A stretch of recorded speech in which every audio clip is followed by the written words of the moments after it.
Olá, que a graça e a paz de nosso Senhor Jesus seja conosco. Estamos juntos para mais um devocional com base no livro de Jó e vamos ver 5 versículos contidos no capítulo 34, em que contém agora a fala de um quarto amigo de Jó.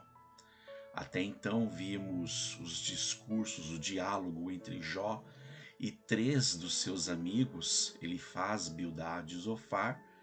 E agora, depois de um discurso um tanto mais extenso de Jó, tanto expressando o seu lamento pelo seu sofrimento, pela sua dor, entra um quarto amigo em cena chamado Eliú, que tem uma perspectiva um pouco diferente dos outros 3 amigos, e ele diz que essa sua perspectiva dá-se pela sua juventude. Os outros 13, inclusive Jó, são mais velhos, são mais experientes, e Eliú diz que presenciou todo o discurso entre Jó e os amigos, em réplica e tréplica,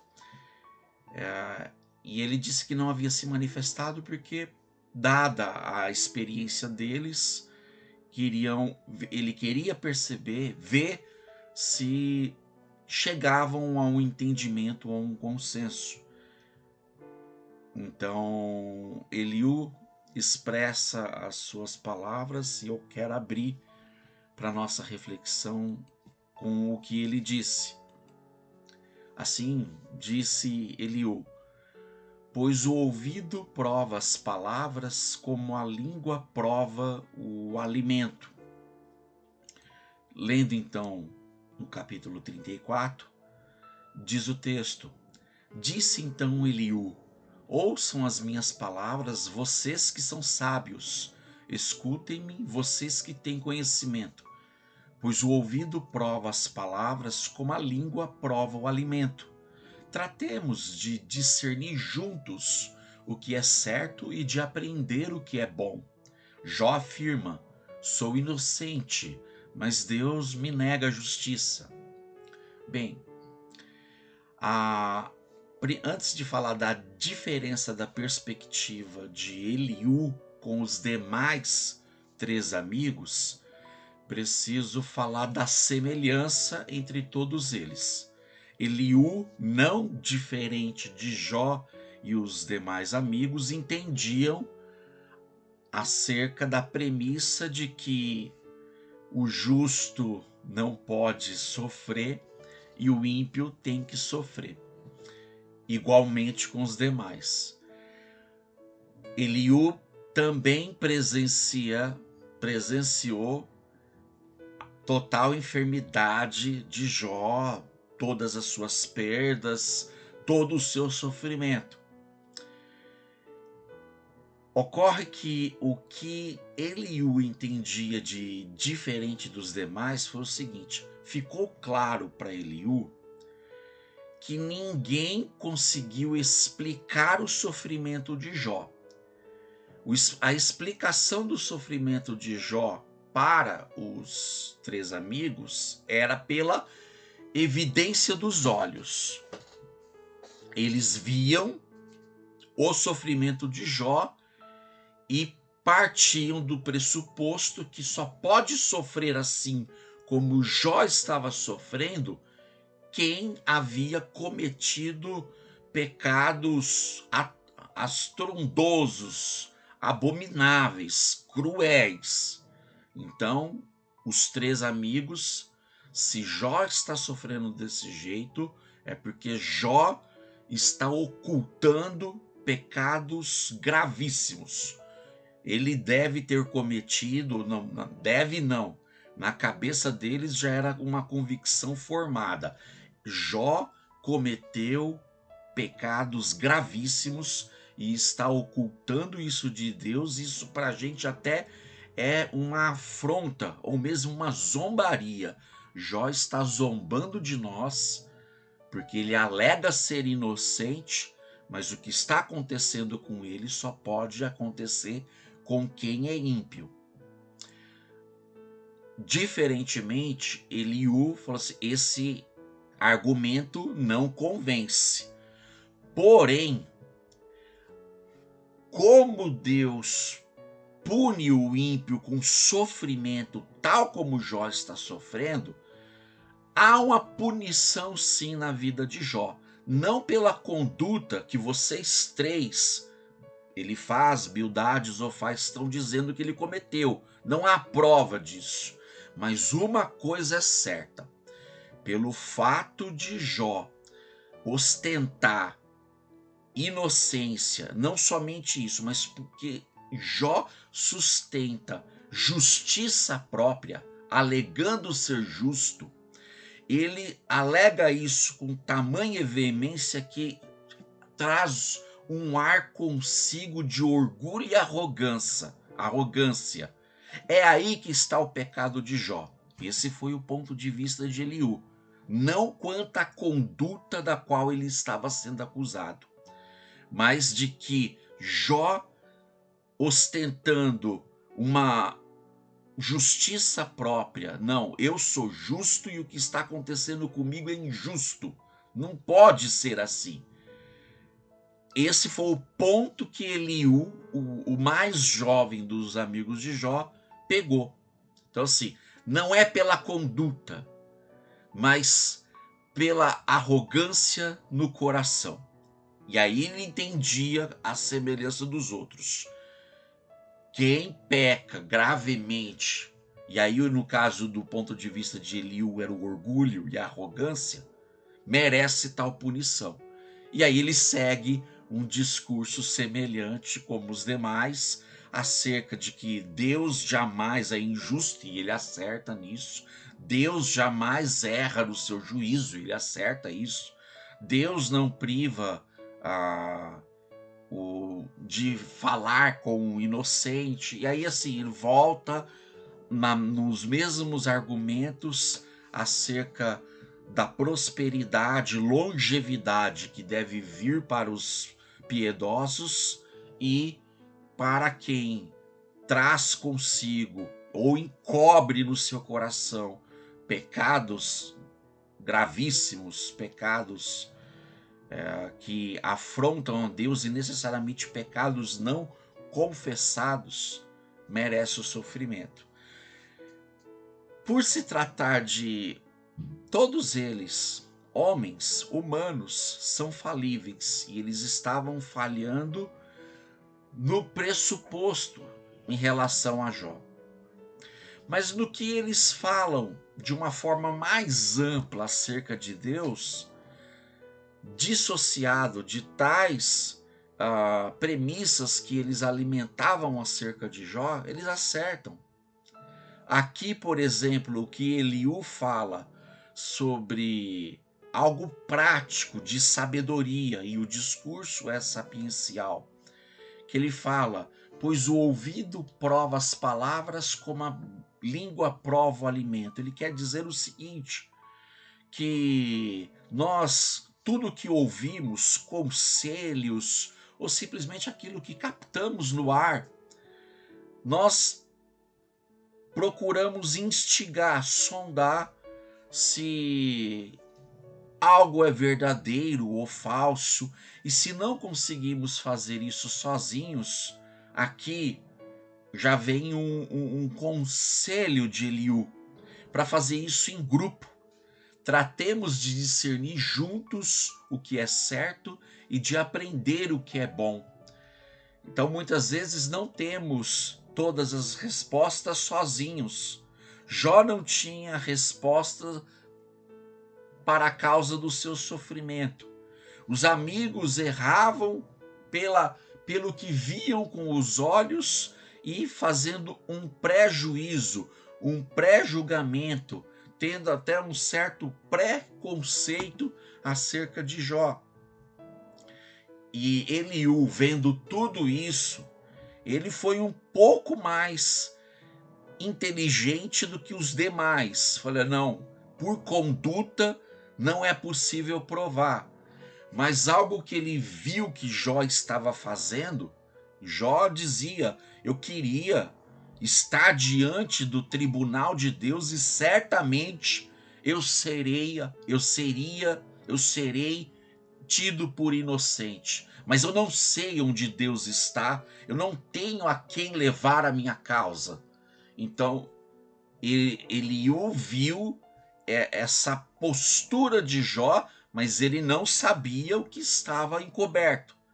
Então, assim, ele foi um pouquinho mais sagaz, mas ainda assim chamou a todos, vamos dizer, possivelmente ali semanas juntos diante do sofrimento de Jó, mas o que podemos aprender desse conselho é que quando não tivermos certas respostas, de nos juntar com mais pessoas de nossa confiança, amigos, como todos eles ali eram sim amigos de Jó, mas errando no seu juízo, de cercar de pessoas à nossa volta que nos ajude a ter uma clareza melhor daquilo que não estamos enxergando e de tudo que for dito, analisar de uma forma ponderada, de uma forma racional, como características dos nossos ouvidos, ouvir, captar, experimentar, tal como os lábios na sua função, no seu sentido palativo, de paladar, de degustar e fazer distinção de alimento e alimento. Então, os ouvidos precisam ser aguçados no sentido de fazer uma distinção do que é certo, como ele coloca aqui, e de aprender algo novo e de forma que seja bom, algo bom para ser aplicado na vida. Interessante pensar, pensando em um outro escritor bíblico, Tiago, meio-irmão do Senhor, ele disse numa certa ocasião, conselho também para todos os cristãos: meus amados irmãos, tenham isto em mente, que sejam todos prontos para ouvir, tardio para falar e tardio para irar-se. Ou seja, pronto para ouvir, escute bem, atente bem. Somos tendenciosos a sermos precipitados no julgamento, nas palavras, dizer algo do qual vamos nos arrepender posteriormente, depois de uma apuração, de uma investigação melhor dos fatos, e muitas das palavras, quando lançadas ao ar, quando ditas, elas podem causar sim danos gravíssimos. Podemos ofender pessoas, machucar corações, sendo que se fôssemos um pouco mais ponderados em ouvir e fazer uma análise, um discernimento, e como Eliú coloca aqui, se não temos condições de fazer isso sozinho, antes de dar uma sentença premeditada, um conselho premeditado, de fazer isso de uma forma mais equilibrada, ponderada, racional, de modo que venhamos a fugir de qualquer forma de ser precipitados. Tiago fala, prontos para ouvir, tardio para falar, ou seja, de ter esperado e falar no momento certo. E aí com isso vamos evitar, como o Tiago coloca, muitas iras, cóleras, euforias da nossa parte, porque falamos muitas vezes no calor do momento. E que bom é quando estamos cercados de amigos que possam nos ajudar nesse sentido. Eu amo demais o que Deus me permite experimentar junto com o povo dele, com a igreja dele, que são as pessoas unidas na causa de Cristo, e poder estar cercado de pessoas que sempre, quando peço socorro, ajuda, me ajudam a ter uma clareza melhor nas muitas das dúvidas que me surgem. E eu acredito que também Deus já usou também a minha vida para estar ao lado de alguém que num dado momento sentiu-se que poderia contar com a ajuda de ter mais uma cabeça pensando, uma opinião. Eu sempre costumo dizer que, longe de ser dono da verdade, e que num um aconselhamento, se eu não saber a verdade de prontidão, eu vou me recorrer dos universitários, aquele grupo daquele quadro de televisão, do talk show de perguntas e respostas, e havia um grupo de estudantes universitários que opinavam sobre quais das alternativas que surgia para o candidato, sobre qual resposta seria mais coerente. Então, nenhum humano ele é dono da verdade em si, mas somos filhos daquele que é o dono da verdade, que em essência ele é a verdade. Jesus Cristo disse de si mesmo: eu sou o caminho, a verdade e a vida, e ninguém vem ao Pai senão por mim. Jesus Cristo também disse acerca da sua palavra, ao orar por todos nós: Pai, santifica-os na verdade, a tua palavra é a verdade. Então nenhum humano ele é dono da verdade, mas quando nos socorremos àquele que é a verdade e que detém a verdade, estamos no caminho certo. E esse caminho é Jesus Cristo. Então, em situações práticas da vida, ouça mais do que falar mais, para não ser precipitado no falar. Siga o conselho de Tiago, estejam prontos para ouvir, tardio para falar, Tiago 1,19. E siga o conselho aqui de Eliú no que se refere a se cercar de pessoas com o propósito comum de juntos aprender o que é certo, aprender o que é bom, e com essa característica que nós temos acerca do ouvido, né? Que o ouvido prova as palavras, como a língua prova o alimento. Que Deus nos dê sabedoria, nos dê discernimento para separar a palavra boa para os nossos corações e tirando das nossas vidas toda palavra negativa, toda palavra ruim que só nos faz ficar mais afastados de Deus, da verdade, da coerência, de uma vida sem sentido. Precisamos, de fato, sempre nos refugiar, nos socorrer no Senhor e nos socorrer de amigos e amigas sábios e sábias no Senhor, quando buscam no Senhor a sabedoria. Pai, obrigado, Senhor, por mais esse dia, que possamos, Senhor, por meio da Tua palavra, seguir a direção, a recomendação de ouvir mais, de ser pessoas mais cautelosas no juízo e falar quando tivermos certeza de que o que está no nosso coração procede mesmo de fato do Senhor.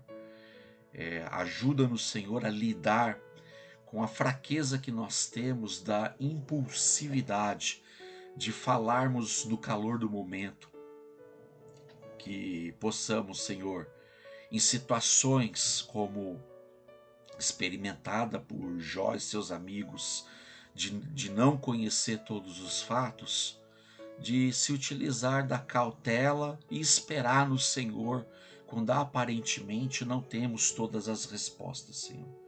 Para tudo na vida suplicamos a Ti, Senhor, a Tua ajuda, o Teu socorro.